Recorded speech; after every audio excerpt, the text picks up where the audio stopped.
La Inquisición española, nombre común del Tribunal del Santo Oficio de la Inquisición, fue una institución fundada en 1478 por los Reyes Católicos. No fue la primera de Europa, pues en 1184 se creó una en Francia, creada por bula del Papa Lucio III, para combatir la herejía albigense. Estamos en un contexto histórico en que la pobreza de gran parte de la población, y la propaganda antisemita, hacen que muchas familias judías, por miedo, se conviertan al cristianismo. Pero entre la población se les tiene por falsos conversos, y se atacan juderías en Toledo, Sevilla, Córdoba.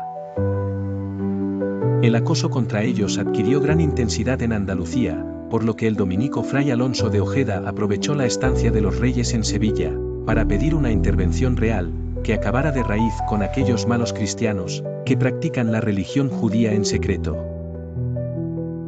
Los monarcas, en un principio, auspician una campaña de predicaciones, del confesor real Fray Hernando de Talavera, instando a los conversos a abandonar definitivamente los ritos judaicos.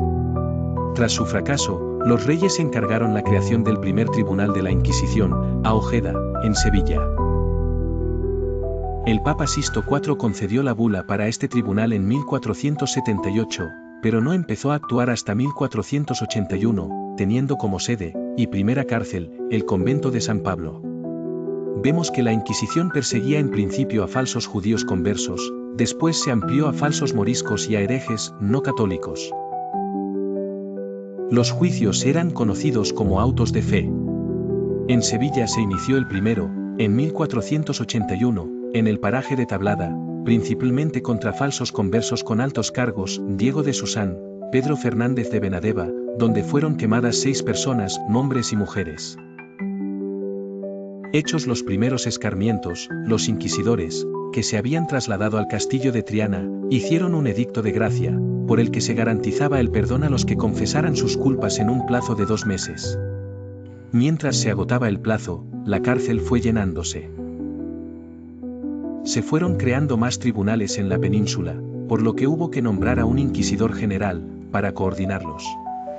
Su nombramiento correspondía al Papa, a propuesta del rey de la monarquía hispánica, siendo nombrado el primero, y más famoso, Tomás de Torquemada, en 1483. Aunque los judíos, que seguían practicando su religión, no eran perseguidos, se les acusaba de influir en los ya conversos. Por ello la Inquisición presionó a los reyes católicos, para que promulgara un decreto de expulsión, salvo que se bautizasen, lo que ocurrió en marzo de 1492. En 1517 se produjo la Reforma Protestante, de Lutero, que también fue perseguida en España, por herejía, siendo los principales procesos, contra ellos, los celebrados en Valladolid y Sevilla, entre 1558 a 1562. Así que fue un instrumento de unificación política y religiosa de la monarquía hispana. La Inquisición también actuó para evitar la difusión de ideas heréticas, elaborando índices de libros prohibidos.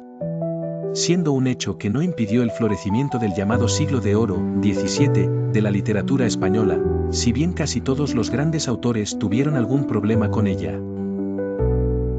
Los moriscos, conversos del Islam, fueron vigilados con menor intensidad pero, tras la rebelión de las Alpujarras en 1568, con Felipe II, aumentaron los procesos sobre ellos, llegando a su expulsión en abril de 1609, durante el reinado de Felipe III. La Inquisición también se extendió a las colonias españolas de América, donde se crearon los tribunales de México y Lima en 1569, y el de Cartagena de Indias en 1610. Hasta ese momento la ejercían los obispos. Lo que quedó claro desde el principio es que no iba dirigida contra los indígenas. En todos los tribunales se trataban asuntos de fe, pero también de sodomía, bigamia, brujería. Para obtener las confesiones se llegó a hacer uso de la tortura pero de forma similar a otros tribunales. Al final fue abolida en 1834 por decreto firmado por la regente de Isabel II, María Cristina.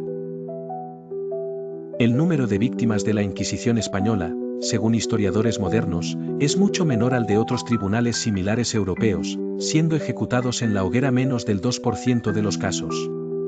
La leyenda negra, de influencia protestante, con ayuda de la imprenta, exageró sus atrocidades. Si te ha gustado el vídeo, considera darle al me gusta y suscribirte. Puede que no tenga importancia, pero a mí me hace seguir creciendo. Gracias.